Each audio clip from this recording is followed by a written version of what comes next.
और ये अच्छे बहुमत से हम यहाँ अमेठी भी जीतेंगे और पूरे देश में जीतेंगे। आदरणीय प्रधानमंत्री हमारे नरेंद्र मोदी जी बने रहेंगे। दीदी स्मृति ईरानी जी ने यहाँ बहुत महिलाओं को गैस कनेक्शन दिलवाया है। दीदी स्मृति ईरानी जी यहाँ महीने में 2-3 चक्कर लगाती हैं, आती हैं और लोगों के दुख दर्द बांटती हैं, विकास कार्य को नया आयाम दे रही हैं। जितनी ज़्यादा सड़कें इस वर्ष में बन रही हैं उतनी सड़कें कभी नहीं बनी। जनता समझ चुकी है कि कांग्रेस ने हमको एक लंबे समय तक धोखा दिया। नहीं, बार बार आने का मतलब है कि मेरा घर है, मेरा परिवार है, मेरे कार्यकर्ता हैं। ये नहीं है कि कोई हार के डर से आता है। कोई भी व्यक्ति अपने घर बार बार आता है, इसका मतलब उसका लगाव ज़्यादा है। हम इस वक्त मौजूद हैं भारतीय जनता पार्टी के कार्यालय में और आज हमारे साथ मौजूद हैं भारतीय जनता पार्टी के जिला अध्यक्ष अमेठी के जो रहने वाले हैं श्री राम प्रसाद मिश्रा जी। इनसे ही बातचीत करेंगे इस बार अमेठी में आने वाले चुनाव में इस बार अमेठी का क्या माहौल रहेगा, क्या लहर रहेगी।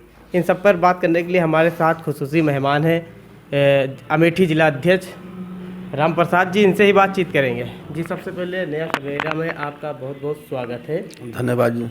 जी, जिस तरीके से देखा जा रहा है 2024 के चुनाव को लेकर जिस तरीके से तैयारियां सभी पार्टियां कर रही हैं, तो भारतीय जनता पार्टी का क्या रणनीति रहेगी? भारतीय जनता पार्टी हमेशा से तैयारी की है, आज से नहीं है कि चुनाव आया तो हम तैयारी करेंगे।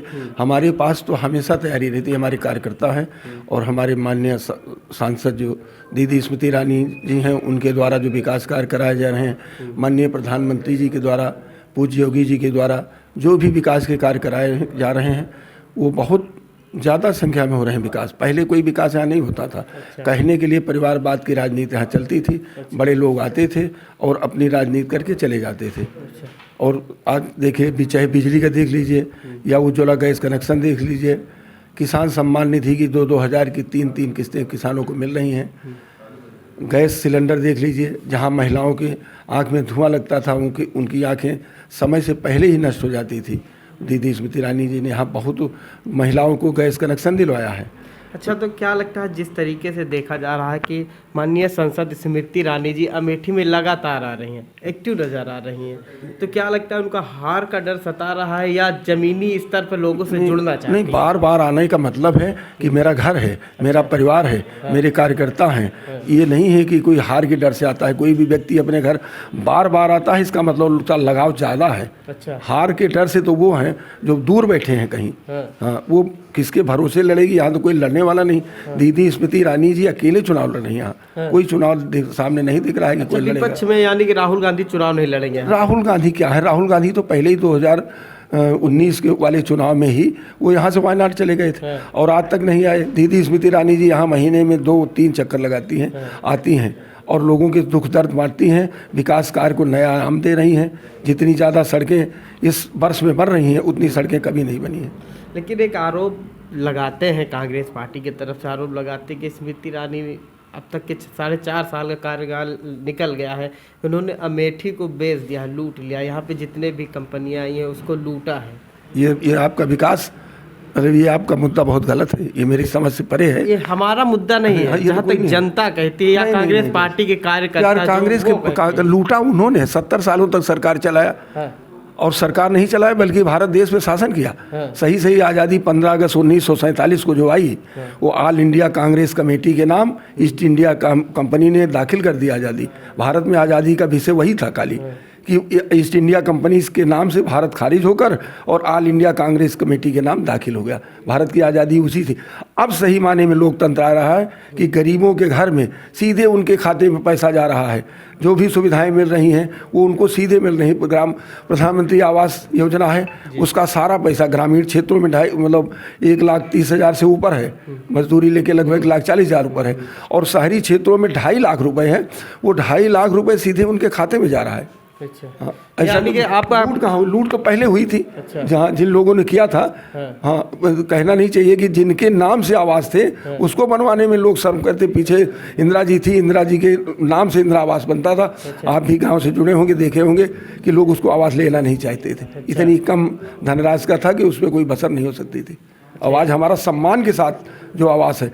अभी हमने जो वहाँ प्रदेश सरकार बनी 17 में, तो उसमें वहाँ 17 में, तो उसमें भी जो कर्ज माफ़ हुआ, तो लोगों का, किसानों का 1 लाख तक कर्ज माफ़ किया, और कोई एहसान नहीं, जो पैसा जनता का है, जनता के लिए हमने काम कर दिया, सरकार ने काम कर दिया। और किसानों के लिए प्रमाण पत्र, ऋण मोचन प्रमाण पत्र उनको ससम्मान बुला के दिया गया। अच्छा, तो यानी कि आपका साफ साफ कहने का मतलब है कि सांसद स्मृति ईरानी जी यहाँ से अकेले ही चुनाव लड़ेंगे, यानी कि विपक्ष में अभी कोई विपक्ष में कोई नहीं यहाँ, कोई नहीं। और आगे भी नहीं रहेगा। नामांकन करने के लिए तो बहुत सारे लोग कर देते हैं, बस डमी कैंडिडेट के रूप में कोई भी दिखेगा। चुनाव एक तरफा है। जैसे देखा जाए, नए नवेले प्रदेश अध्यक्ष जो बने हैं कांग्रेस के, अजय राय, जैसे ही अध्यक्ष बनते उन्होंने ऐलान कर दिया कि अमेठी से ही चुनाव राहुल गांधी ही लड़ेंगे। ये उनका विषय है जी। हाँ, वो कहाँ से लड़ते हैं, लड़ेंगे, लेकिन उनको डर था, तभी तो वायनाड चले गए। अच्छा। क्या लड़े? अभी 2022 में जो विधानसभा का चुनाव हुआ है, कांग्रेस पार्टी के जो प्रत्याशी रहे हैं, उनको आप देख लीजिए कि मत कितने मिले। अमेठी में 14,000 मत मिला, गौरीगंज में 28,000 मत मिला। इसी भरोसे तो चुनाव लड़ेंगे। तो ये कितना वोट मिलता है? 1 लाख से नीचे है लोकसभा में चुनाव वोट उनका। कहाँ से किस आधार पर लड़ेंगे? वर्तमान समय का जो मत है, शायद आपको मालूम होगा, वो बहुत ही कम है। उनका वोट अभी खत्म हो गया। जनता समझ चुकी है कि कांग्रेस ने हमको एक लंबे समय तक धोखा दिया। अच्छा, तो यानी कि 2024 की तैयारियां जो अमेठी की है, वो इस बार एकदम फुल बहुमत वाली है। हाँ, पूर्ण रूप से हमारे पास 1554 बूथ हैं इस जिले में, और 1554 हम जीतेंगे। और कुछ क्या लोगों को संदेश देना चाहेंगे? संदेश देना चाहते हैं कि हमारी सरकार काम कर रही है और जनता के लिए समर्पित सरकार है। इससे बेहतर कोई सरकार पूरे राष्ट्र की निगाहें आदरणीय मोदी जी पे लगी हैं। राष्ट्र के लिए वो काम कर रहे हैं। धारा 370 चाहे समझ लीजिए, जो कभी नहीं हुआ, जिसके हमारी पार्टी के जो का गठन उसी के लिए हुआ, धारा 370 के लिए। जिस तरीके से देखा जा रहा है कि सभी पार्टियां, जो इंडिया गठबंधन बनाई गई है, सभी पार्टियां एकजुटता दिखा रहे हैं और भारतीय जनता पार्टी को हराने की प्रयास कर रहे हैं, तो क्या लगता है कि 24 में इस बार मोदी जी को हरा देगी ये? नहीं, हरा नहीं देंगे। वो लोग जैसे जो कमज़ोर हो गठबंधन करते हैं, लेकिन जो इतना मजबूत है, जनता का भरोसा है, जनता के भरोसे उनको कोई हरा नहीं सकता है, चाहे जितने लोग इकट्ठा हो जाए, उनका कोई मतलब नहीं है। तो क्या लगता है कि मतलब ये? हाँ, बड़े अच्छे बहुमत से हम यहाँ अमेठी भी जीतेंगे और पूरे देश में जीतेंगे। आदरणीय प्रधानमंत्री हमारे नरेंद्र मोदी जी बने रहेंगे और एक बार फिर से नरेंद्र मोदी जी के सर पे ताज रहेगा। हाँ, बिल्कुल रहेगा। आगे इसे बारंबार होता रहेगा। वो जमाने चले गए जब राजा महाराजा बन के शासन करते थे। अच्छा। अब एक प्रधान सेवक यहाँ का सेवा करेगा, जो सेवा करेगा वो हमेशा रहेगा। लोकतंत्र का मतलब यही है, वो जनता का है। और कुछ क्या कहना चाहेंगे अमेठी की जनता के? अमेठी की जनता के लिए कि हमारी माननीय सांसद जी हैं, विकास के लिए उनके लिए अनवरत लगी हैं, और वो उनके लिए भरोसा है उनका, और जनता उनका साथ देगी। आगे देश में एक अच्छी सरकार फिर से दोबारा रिन्यूअल होके आएगी। निश्चित रूप से 2000। जिस तरीके से देखा जा रहा, कल माननीय मुख्यमंत्री योगी आदित्यनाथ जी अमेठी आए थे, उन्होंने क्या कुछ कहा अमेठी की जनता के लिए, और अमेठी के लिए क्या कुछ दिया? अमेठी के लिए उन्होंने वो आए थे प्रधान मुख्यमंत्री जी, और वहाँ वो सौगात दे कर गए, लोकार्पण किया एक कोको कोला फैक्ट्री का। अच्छा। और आप समझ लीजिए कि उस क्षेत्र में लंबे समय से उन्होंने अधिग्रहण किया जमीन, और कोई फैक्ट्री नहीं लगवा पाए। अब फैक्ट्री लगाने को निवेश करने वालों को भरोसा ही नहीं था कि यहाँ हम फैक्ट्री लगाएंगे तो हमारी फैक्ट्री चलेगी या हमको कोई लूटेगा। अब हमारे पूज्य योगी जी हैं, प्रधानमंत्री जी हैं, दीदी स्मृति ईरानी जी हैं, जो भी निवेश करेगा अमेठी में उसके लिए खुला दरवाज़ा है, और किसी भी प्रकार की लूट खसोट नहीं होगा, उसकी पूरी सुरक्षा की गारंटी है। अब सम्राट साइकिल कांग्रेस वालों ने बनाई थी, जमीन अधिग्रहण किया था, किसानों की ज़मीन ले लिया, और अंत में उसी ज़मीन को राजीव गांधी चैरिटेबल ट्रस्ट ने अपने आप खरीद लिया। अच्छा। सोचिए, जनता की ज़मीन लेके सम्राट बाईसाइकिल बनाया, और पुनः उसको राजीव गांधी ट्रस्ट के नाम से वापस ले लिया। ज़मीन जनता किसान चाहता है कि हमारी ज़मीन हमको वापस कर दीजिए अगर फैक्ट्री नहीं चल रही है, और इसी पर उनको दी गई थी फैक्ट्री चलाने के लिए। अच्छा, क्या लगता है कि जिस तरीके से देखा जा रहा है, अमेठी में जो रेलवे स्टेशन है उनका नाम बदलने का प्रस्ताव दिया माननीय स्मृति ईरानी जी ने, तो इस पर लोग कह रहे हैं कि इस पे राजनीति कर रही है, नाम बदलने से विकास नहीं होगा। नहीं, हम विकास भी कर रहे हैं और नाम भी बदलेंगे। नाम हमारे जो बुजुर्ग पुराने लोग हैं, कोई धार्मिक स्थल है वहाँ करीब में है, तो नाम बदलेंगे। नाम से क्यों कुछ नहीं था, हिंदुस्तान भारत हमारा है। बहुत लोग आरोप ये लगाते हैं कि इसमें राजनीति कर रही है। नहीं, आरोप लगाना उनका काम है, वो आरोप लगाते रहेंगे। आरोप लगाने वाले एक दिन उनकी बात तो समझ में आ जाएगी, तो वो भी सरेंडर हो गए, आरोप नहीं लगाएंगे। कहते कि मतलब कि नाम बदलने से कोई विकास नहीं होता है, आप विकास करिए। नहीं, क्यों नहीं होता? हम तो अपने प्रधानमंत्री के नाम से सड़कों का निर्माण किया, प्रधानमंत्री ग्रामीण सड़क योजना, प्रधानमंत्री आवास योजना, माननीय मुख्यमंत्री आवास योजना, हमने तो कोई इस तरह का नाम नहीं किया। और पिछली सरकारों में आप देख लीजिए, सैकड़ों ऐसी होंगी योजनाएं जो प्रधान उनके नाम से हैं, उनके परिवार के नाम से। तो हम परिवार की सरकार नहीं चलाते, हम तो लोकतंत्र, जनता का सेवक है, जनता का पैसा है और उनके काम में लगे गए, हमारा उद्देश्य है अमेठी खुशहाल हो और पूरा भारत खुशहाल हो। लेकिन नाम बदलना सही है आपके? नाम बिल्कुल, नामकरण अगर गलत हो गया है, जिनसे किसी प्रकार की गुलामी की मानसिकता की बात आती है, तो नाम बदला जाना चाहिए। अच्छा, तो क्या लगता है कि जो अभी प्रस्ताव दिया है, इस पर कुछ सुनवाई हुई कि अभी तक नहीं?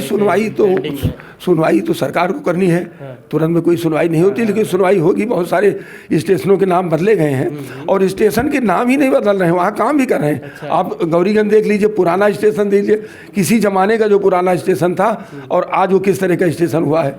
दोहरीकरण हुई, रेलवे लाइन का दोहरीकरण हुआ, ट्रेनों का संचालन ठीक ढंग से हो रहा है, बिजली विद्युत व्यवस्था इतनी सुचारू रूप से चल रही है कि पहले जो बिजली आती थी महीने में 2-3 दिन, इतना कम वोल्टेज रहता था कि केवल तार लाल रहते थे। अच्छा। और अब बिजली आती है, तुरंत बटन दबाइए, चाहे एसी चलाइए, चाहे टुल्लू चलाइए, चाहे सोलर पंप मतलब वो चलाइए, अपना समरसेबल चलाइए।